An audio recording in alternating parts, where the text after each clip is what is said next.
Baakiyalakshmi சீரியலோட upcoming episode எப்படி இருக்க போகுதுன்னு பார்க்கலாம் வாங்க. ராதிகா கோபியை எப்படியாவது ஒரு தடவையாவது பார்க்க மாட்டோமா அப்படின்னு எங்கிக்கிட்டு இங்க ஹாஸ்பிட்டல்ல நின்னுகிட்டு இருக்காங்க.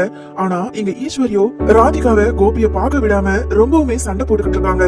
அத ஒரே ஒரு தடவை நான் கோபியை மட்டும் பார்த்து பேசிட்டு நான் இங்க இருந்து போயிடுறேன், எனக்கு தயவு செஞ்சு வழி விடுங்க அப்படின்னு இங்க ராதிகா அழுதுகிட்டே கெஞ்சிக்கிட்டு இருக்காங்க. ஆனா ஈஸ்வரியோ உன்னால தாண்டி இந்த நிலைமையில இருக்கிறான் என் புள்ள, நீ மட்டும் அவன் வாழ்க்கையில வரலனா இன்னொரு என் புள்ள எப்படி இருந்திருப்பான், என் புள்ள இப்படி படுத்துக்கிட்டு இருக்கிறதுக்கு காரணமே நீதான். இப்போதான் நெஞ்சு வலி வந்து ஆபரேஷன் பண்ணி படுத்துக்கிட்டு இருக்கான், உன் மூஞ்ச மட்டும் பார்த்தான்னு வச்சுக்கோ மறுபடியும் அவனுக்கு ஏதாவது ஆகிடும், அதுக்கு நான் விட மாட்டேன், ஒழுங்கு மரியாதையா இங்க இருந்து போயிடு அப்படின்னு இங்க ஈஸ்வரி பயங்கரமா கத்திக்கிட்டு இருக்க. இங்க ராதிகா அழுதுகிட்டே கமலாவுக்கு போன் பண்றாங்க. என்ன ராதிகா, என்னதான் ஆச்சு, மாப்பிள்ளை எங்க, நீயும் வீட்டுல இல்ல, ஏதோ பார்ல எல்லாம் தேடிட்டு வரேன்னு சொன்ன, எங்கதான் போன அப்படின்னு இங்க கமலா கேட்க.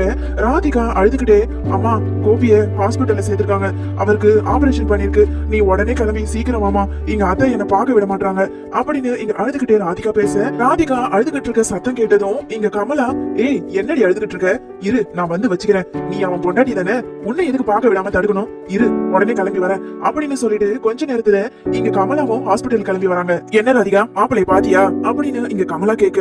உடனே ராதிகா சொல்றாங்க, இல்லமா அவரை ஒரு தடவை நான் பார்த்து பேசிட்டேனா அதுக்கப்புறம் நான் இங்க இருந்து போயிடுவேன், ஆனா அத்தை விட மாட்டாங்க, எதுக்கு என் பொண்ணை கோபியை பார்க்க விட மாட்டீங்க அப்படின்னு இங்க கமலா பயங்கர கோபத்தோட கேட்க. இங்க ஈஸ்வரி இருந்துகிட்டு சொல்றாங்க, இங்க பாரு தேவையில்லாம இங்க நின்னு கத்திக்கிட்டு இருக்காத, இது ஹாஸ்பிட்டல், அதுவும் இல்லாம என் புள்ள அங்க தூங்கிட்டு இருக்கான், உங்க ஜென்மத்துக்கு எல்லாம் ஒரு தடவை சொன்ன போதாதா, என் புள்ள கண் முழிச்சதும் என் கூட தான் வருவான், உங்க கூட எல்லாம் வரமாட்டான், இங்க இருந்து சீக்கிரம் கிளம்புங்க அப்படின்னு இங்க ஈஸ்வரி சொல்ல.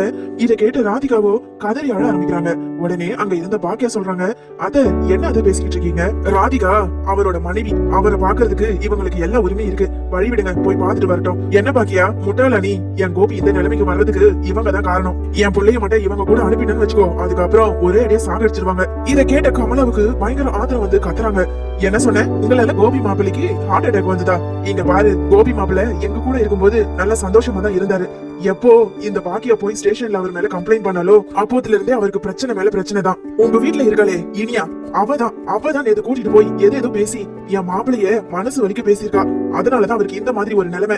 உங்க வீட்டுக்கு வந்தாலே ஏதாவது பிரச்சனைன்னு தான் வருவாரு, நடக்கிற பிரச்சனைய எங்க வீட்டுல வந்து சொல்லி ரொம்ப வருத்தப்படுவாரு, நாங்க அவருக்கு ஆறுதல் சொல்லுவோம், எங்களாலதான் கோபி மாப்பிள்ள சந்தோஷமா இருந்தாரு, அதை விட்டுட்டு என்னமோ எங்களை காரணம் கட்டிட்டு இருக்கீங்க, நீங்க எதுக்கு எங்களுக்கு கோபி மாப்பிளைக்கு ஆபரேஷன் பண்ண விஷயத்த சொல்லவே இல்ல, மட்டும் சொல்லியிருந்தீங்கன்னா நாங்க தான் ஹாஸ்பிட்டல்ல கூட்டிட்டு வந்து சேர்த்து அவருக்கு ஆபரேஷன் பண்ணிருப்போம், எல்லாத்தையும் நீங்க மறைச்சு நீங்களே நல்ல பேர் எடுக்கிறதுக்கு இந்த மாதிரி ஒரு வேலையை பண்ணிருக்கீங்க, இப்போ நீங்க ராதிகாவை காரணம் கட்டிக்கிட்டு இருக்கீங்களா அப்படின்னு இங்க கமலாவும் ஈஸ்வரியும் மாத்தி சண்டை போட்டுக்கிட்டு இருக்க.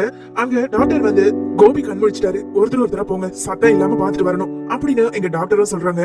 டாக்டர் சொன்னதை கேட்ட ஈஸ்வரி, பாக்கியா நீ வா நம்ம போய் பாத்துட்டு வரலாம் அப்படின்னு இங்க பாக்கியாவை ஈஸ்வரி கூப்பிடுறாங்க.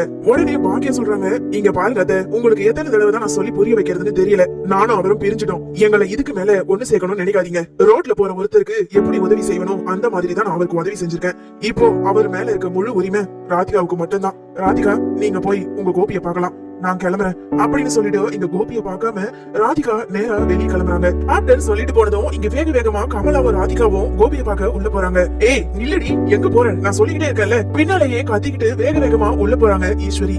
இங்க கோபியை பார்த்த ராதிகா பயங்கரமா கதறி அழறாங்க. கோபி என்ன மன்னிச்சிடுங்க, நேத்து நான் ஏதோ கோவத்துலதான் போன் எடுக்காம விட்டுட்டேன், அது மட்டும் இல்ல நீங்க மறுபடியும் போன் பண்ணவேதான் போனை ஸ்விட்ச் ஆஃப் பண்ணிட்டேன், ஆனா உங்களுக்கு இப்படி ஒரு நிலைமை வரும்னு நான் நினைச்சு கூட பாக்கல அப்படின்னு இங்க காதலி அழுதுகிட்டே ராதிகா சொன்னாலும் ஆனா கோபியோ கொஞ்சம் கூட வாயை திறக்காம முகத்தை அந்த பக்கமா திருப்பிக்கிட்டு இருக்காரு. அதை பார்த்த கமலா, மாப்பிள என்ன மாப்பிள, ராதிகா உங்களை பார்த்துட்டு இப்படி காதலி அழுது பேசிக்கிட்டு இருக்கா, நீங்க பாட்டுக்குன்னு அந்த பக்கமா மூஞ்சி திருப்பிக்கிட்டு இருந்தா என்ன அர்த்தம், இது கூட தெரியலையா, உங்களை எல்லாம் பார்க்க விருப்பம் இல்லைன்னு அர்த்தம், ஒழுங்கு மரியாதையா வெளியே போங்கடி அப்படின்னு இங்க ஈஸ்வரியை கத்திக்கிட்டு இருக்காங்க. உடனே ராதிகா சொல்றாங்க, கோபி நான் தான் உங்ககிட்ட மன்னிப்பு கேக்குறேன்ல, என்கிட்ட பேச மாட்டீங்களா, என்ன உங்களுக்கு பிடிக்கலையா, மாப்பிள பேசுங்க மாப்பிள, அவ எவ்வளவு வருத்தப்பட்டு பேசிக்கிட்டு இருக்கா, கோபி நீங்க காணோன்னு நான் ஒன்னும் சும்மா இல்ல, உங்களை நான் எங்கெல்லாம் தேடின தெரியுமா, உங்களோட ஹோட்டல்ல, அது மட்டும் இல்ல பார் எல்லாம் சுத்தி பாத்துட்டு வந்தேன், எனக்கு இந்த விஷயத்த யாருமே சொல்லல, உங்களுக்கு உடம்பு சரியில்லைன்னு எனக்கு கொஞ்ச நேரத்துக்கு முன்னாடி தான் தெரியும், ஆமா மாப்பிள இவளுக்கு இப்பதான் தெரியும், இவங்க எல்லா உண்மையும் மறைச்சிட்டாங்க அப்படின்னு இங்க ரெண்டு பேருமே பேசிக்கிட்டு இருக்க. இங்க கோபியோ ஈஸ்வரி கிட்ட, அம்மா என்ன எப்போ டிஸ்சார்ஜ் பண்றேன்னு சொல்லிருக்காங்க, டாக்டர் கேட்டு சொல்லுங்க, கோபி நீ நல்லா இருக்கல, டாக்டர் இப்பதான்ப்பா சொல்லிட்டு போனாரு உன்னை டிஸ்சார்ஜ் பண்ணிடலான்னு, அதனால நான் எல்லா ஏற்பாடும் பண்றேன், வா நம்ம வீட்டுக்கு போயிடலாம் அப்படின்னு இங்க ஈஸ்வரி இருந்துட்டு அவசரமா கேட்க. இங்க ராதிகாவும் கமலாவும் என்ன கோபி இப்படி எங்களை கை கழுவிட்டு அங்க போறேன்னு சொல்றீங்க? உங்களையே நம்பி வந்தனே, என்னை இப்படி விட்டுட்டு போலாமா? ஏதாவது வாயை திறந்து பேசுங்க கோபி. இப்படி அமைதியா இருந்தா என்ன அர்த்தம்? என்ன 4 வார்த்தை திட்டினாலாவது எனக்கு கொஞ்சம் நிம்மதியா இருக்கும். பேசுங்க கோபி. இங்க ராதிகா பயங்கரமா கோபப்பட்டு கத்த உடனே ஈஸ்வரி சொல்றாங்க, ஏ ராதிகா, கொஞ்சமாவது உனக்கு அறிவு இருக்கா? நீ படிச்ச பொண்ணு தானே, டாக்டர் இப்பதானே சொல்லிட்டு போனாரு அவன் கிட்ட சத்தம் போட்டு பேசாதீங்கன்னு. அப்படி இருக்கும்போது எதுக்கு அவனை டென்ஷன் படுத்திக்கிட்டு இருக்க? இங்க இருந்து போ அப்படின்னு இங்க ஈஸ்வரியை கத்த உடனே கோபி பொறுமையா ராதிகா கிட்ட சொல்றாரு, ராதிகா, நான் அம்மா வீட்டுக்கு போறேன். எனக்கு கொஞ்சம் மனசு நிம்மதி வேணும். அதனால நான் அங்க இருந்தாதான் சரிப்பட்டு வரும். கொஞ்ச நாள் கழிச்சு நான் திரும்ப வரேன். இத கேட்ட கமலாவுக்கு பயங்கர ஆதரவு வந்து, என்ன மாப்பிள்ள சொல்றீங்க? அப்போ இவங்க எல்லாரும் உங்களை சேர்ந்து மனசை மாத்திட்டாங்க அப்படித்தானே? உங்களையே நம்பி இப்படி கல்யாணம் பண்ணாலே என் பொண்ணோட நிலைமை என்ன? அம்மா, நீ கொஞ்சம் அமைதியா இருக்கியா? கோபி, அப்போ அவ்வளவுதானா? ஏன் நம்ம வீட்டுக்கு போய் ரெஸ்ட் எடுக்க கூடாதா? வாங்க கோபி, நான் உங்களை நல்லபடியா பாத்துக்கிறேன். இனிமே என்னால உங்களுக்கு எந்த தொந்தரவும் இருக்காது. வாங்க கோபி அப்படின்னு எங்க மறுபடியும் கெஞ்சி கூப்பிட்டு இருக்காங்க ராதிகா. ஆனாலும் இங்க கோபி சொல்றாரு, இல்ல ராதிகா, அது சரிப்பட்டு வராது. என் பசங்களும் என் கூட இருக்கணும்னு ஆசைப்படுறாங்க. அதனால நான் அங்க போறதுதான் சரி அப்படின்னு இங்க கோபி சொல்ல உடனே ஈஸ்வரி சொல்றாங்க, கேட்டீங்களா? கோபி சொன்னதை கேட்டீங்கல்ல, உடனே இங்க இருந்து கிளம்புங்க. கோபியும் ஈஸ்வரியும் இந்த மாதிரி சொன்னதும் இங்க கமலாவுக்கும் ராதிகாவுக்கும் அதுக்கப்புறம் என்ன பேசுறதுன்னு தெரியாம அங்க இருந்து அழுதுகிட்டே ராதிகா கிளம்புறாங்க. ஏ ராதிகா, எதுக்கடி அழுதுகிட்டே போற? இரு, நான் மாப்பிள்ளை கிட்ட பேசுறேன், அவரை நம்ம வீட்டுக்கு கூட்டிட்டு வரேன். கொஞ்ச நேரம் இருடி, நம்ம பேசிட்டு போலாம் அப்படின்னு இங்க ராதிகா பின்னாடியே கமலாவும் போறாங்க.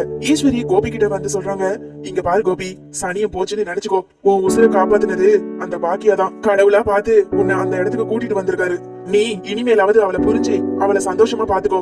இந்த ராதிகாவை தலைமொழிகிடு. நான் எழில் கிட்ட சொல்லி காருக்கு ரெடி பண்ண சொல்றேன். நம்ம எல்லாரும் சேர்ந்து நம்ம வீட்டுக்கு போலாம், வா அப்படின்னு இங்க கோபிய ஒரு வழியா சமாதானப்படுத்தி எழில், செழியன், இனியா, ஈஸ்வரி, கோபி எல்லாரும் கிளம்பி நேரா பாக்கியா வீட்டுக்கு போறாங்க.